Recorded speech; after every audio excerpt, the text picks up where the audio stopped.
पेच व्याघ्र प्रकल्प के माथाल टेक में 30 नवंबर को ट्रैक्टर ट्रॉली पलटने से 45 घायल मजदूरों का जायजा लेने के लिए सच 24 की टीम आ पहुंची है खापा गांव में। सच 24 न्यूज़ की टीम आ पहुंची है खापा ग्राम में, जो पिपरिया ग्राम पंचायत के अंतर्गत आता है। आपको बता दें कि 30 नवंबर को एक ट्रॉली दुर्घटना में इस गांव के लगभग 30 से 40 के आसपास लोग दुर्घटनाग्रस्त हो गए थे ट्रैक्टर पलटने के कारण।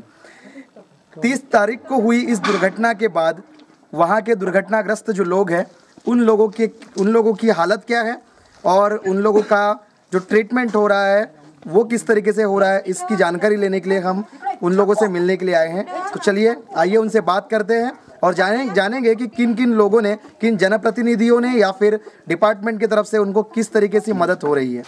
मैडम, आपका नाम? अलका मल्होत्रा। अलका जी, वो जो दुर्घटना हुई, वो दुर्घटना के समय में उस वाहन में कितने लोग बैठे थे? 44 लोग वहाँ पर बैठे थे।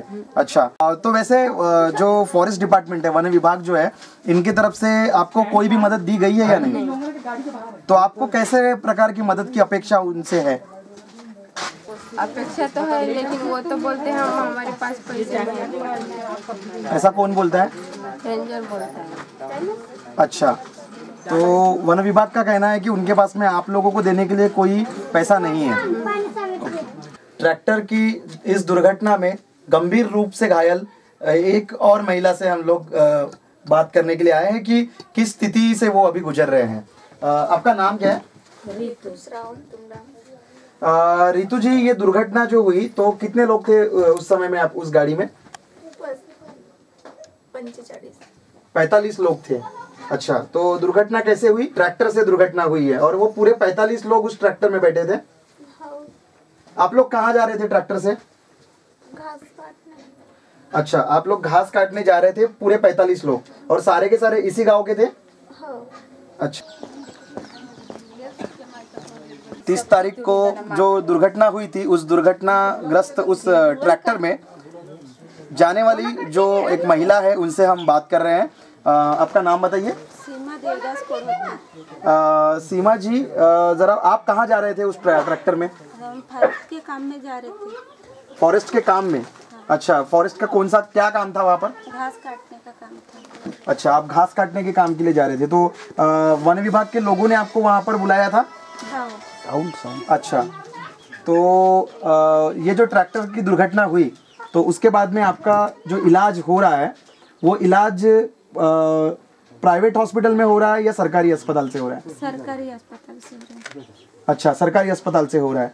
तो वन विभाग के काम से आप जा रहे थे, तो वन विभाग के द्वारा कोई मदद आपको की गई है क्या? नहीं, कोई नहीं की। अच्छा, कोई भी मदद आपको की नहीं गई है वन विभाग के द्वारा। उसके अलावा अभी कोई पूछने के लिए आया आपको कि मतलब आपको जो इतना सब कुछ लगा वगैरह, तो उसके बारे में कोई पूछताछ करने के लिए आया वन विभाग की तरफ से? नहीं, यहाँ गाँव में तो कोई नहीं आए पूछने के लिए। अच्छा, गांव में कोई पूछने के लिए नहीं आया। तो अभी जो आपका जो ट्रीटमेंट चल रहा है वो सारा कुछ कैसे चल रहा है? हम सरकारी दवाखाने में जा रहे हैं।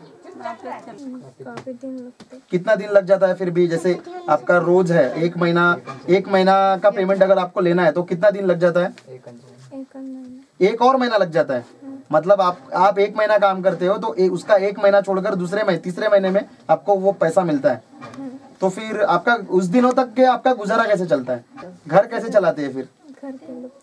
घर के लोग चलाते हैं। तो हम हमारे दर्शकों को बताना चाहेंगे कि वन विभाग के द्वारा जो काम करवाया जाता है यहाँ के स्थानिक लोगों से, उन लोगों को मेहनताना जो है वो लगभग 1 महीने के बाद दिया जाता है। ऐसे में ये लोग किस तरीके से अपना जीवन यापन करेंगे, और एक और चीज़ की तरफ में हम लोग प्रकाश डालेंगे कि किस तरीके से अभी इनकी तरफ लगभग 44 से 45 लोग गंभीर रूप से घायल हुए, और इन घायलों को इनका 1 हफ्ते का जो पेमेंट था, दुर्घटना होने के पहले तक का जो पेमेंट है वो अभी तक नहीं दिया गया है। तो ये अपना इलाज कैसे कराए, यही सबसे बड़ा सवाल हम लोगों को नजर आता है। प्रतीक्षा गणपत तुमरा यहाँ पर लगा ऐसे आँख से ये गाल सूज गए। आपका नाम? उषा जी। आपको ये चोट कैसे आई? ट्रॉली पलटी थी। अच्छा, आपको चोट कैसे आई अम्मा? आपको बात करने में तकलीफ हो रही है?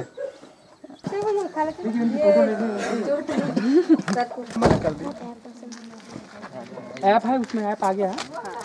ललिता महादेव का। अच्छा, ये चोट कैसे लगी आपको?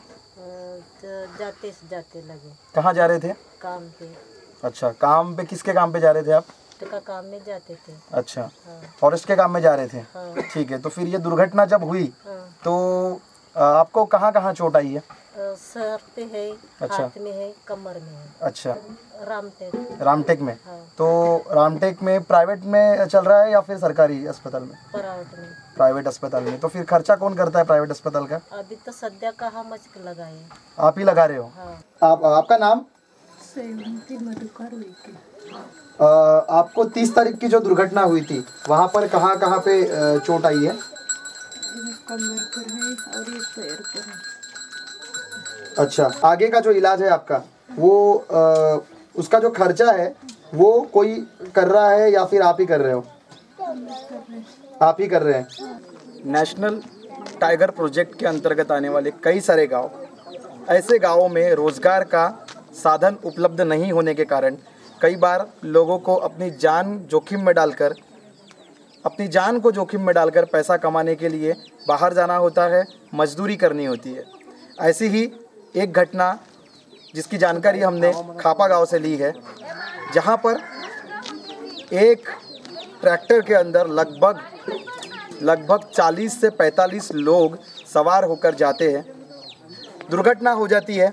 दुर्घटना के बाद लोगों का इलाज करने के लिए उनके पास पैसा नहीं होता है। स्थानिक प्रशासन के द्वारा किसी भी प्रकार की सूद नहीं ली जाती है। कोई भी सवाल नहीं करता है और ना ही कोई आकर पूछता है कि आपका हाल कैसा है। हम देख रहे हैं कि ये लगभग 1 हफ्ते तक जो घास काटने का जो काम था, ये काम करने के लिए हर रोज़ 1 हफ्ते से लोग एक ट्रॉली में भरकर 40 से 45 लोग ट्रैक्टर के एक ट्रॉली में भरकर रोज़ जा रहे हैं। जिस ट्रैक्टर को नंबर प्लेट तक के नहीं लगी हुई है।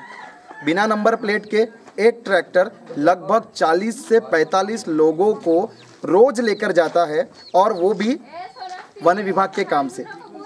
वन विभाग इस पर ना ही कोई आपत्ति जताता है और ना ही कोई रिस्पांस देता है। लोगों को एक्सीडेंट होकर, दुर्घटना होकर 1 हफ्ता हो गया है आज लगभग, उसके बावजूद कोई भी अधिकारी, कोई भी आला अफसर आकर यहाँ पर यह जानकारी नहीं लेता है कि उनके काम पे जो घास काटने के लिए मजदूर आते थे, उन मजदूरों की दुर्घटनाग्रस्त हो जाने के बाद में हालत क्या है। साथ साथ बात यह है कि मजदूरी जो है उनकी वो इतनी लेट दी जाती है कि जिसके कारण वो मजदूरी उनके इलाज के काम में भी नहीं आ पा रही है। प्रशासन एक ही क्षेत्र के लिए अलग अलग नियमों का कैसे इस्तेमाल कर रहा है, यह इस बात की पुष्टि करता है। क्यों एक किसी गांव के 40 से 45 लोग अपनी जान जोखिम में डालकर उस ट्रैक्टर में सवार होते हैं। हर रोज़ ये सारी इनका जो सफ़र है, जानलेवा सफ़र, हर रोज़ सुबह 9 से 10 बजे शुरू होता है और शाम को ख़त्म होता है। ऐसा क्यों? वह इसलिए क्योंकि यहाँ पर रोज़गार का कोई भी साधन नहीं है। प्रशासन, शासन और सारे जनप्रतिनिधियों का ध्यान इस तरफ में आकर्षित करते हुए मैं कैमरामैन पंकज मासूरकर के साथ मुकेश पेंदाम, सच 24 न्यूज़ के साथ सच्ची खबरें देखते रहिए।